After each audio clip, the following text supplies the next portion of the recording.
Bueno, ¿qué tal chicos? Hemos visto que la corriente alterna varía en un semiciclo, es positiva, en otro semiciclo es negativa. Y la velocidad con la que varía es la frecuencia, ¿está bien? En nuestro caso, la frecuencia industrial es 50 Hz, 50 ciclos por segundo. Esa variación de frecuencia ocasiona una oposición al paso de esa corriente alterna en los capacitores y en las bobinas, una posición que es diferente. Y eso tiene que ver con el funcionamiento que tiene el capacitor o la bobina que es que tiene el coeficiente de autoinducción L.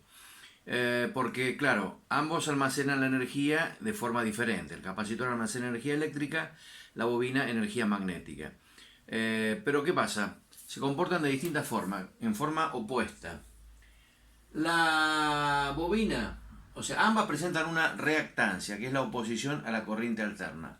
Pero en el caso particular de la bobina, esa reactancia tiene un módulo en ohms que es 2pi frecuencia L, siendo L el coeficiente de autoinducción en henrios. O sea, hertz por henrios me da ohms.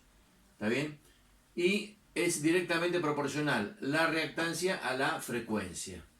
La tenemos dibujada acá, la gráfica. O sea que aumenta la frecuencia, aumenta la reactancia, directamente proporcional. En el caso del capacitor es opuesto esto. ¿Por qué? Porque la reactancia capacitiva es inversamente proporcional a la frecuencia. Es 1 sobre 2pi frecuencia C.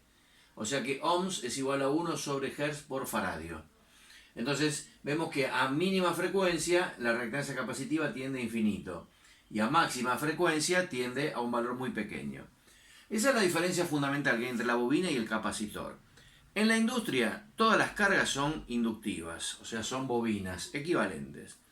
Y el capacitor, que es opuesto, porque vemos cuando uno sube el otro baja, lo que hace es contrarrestar ese efecto inductivo que está presente. Eso lo veremos más adelante.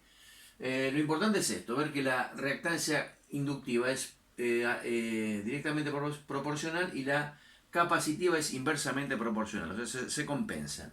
¿Está claro? O sea, en la capacitiva sería, si, como por ejemplo yo a un circuito de continua le coloco un capacitor, es un circuito cerrado, abierto, porque la frecuencia es cero, entonces la oposición es máxima. Inversamente ocurre con la bobina.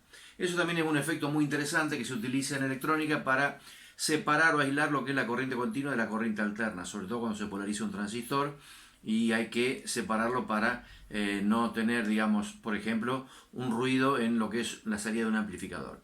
En el próximo video vamos a ver cómo se resuelve un circuito de alterna.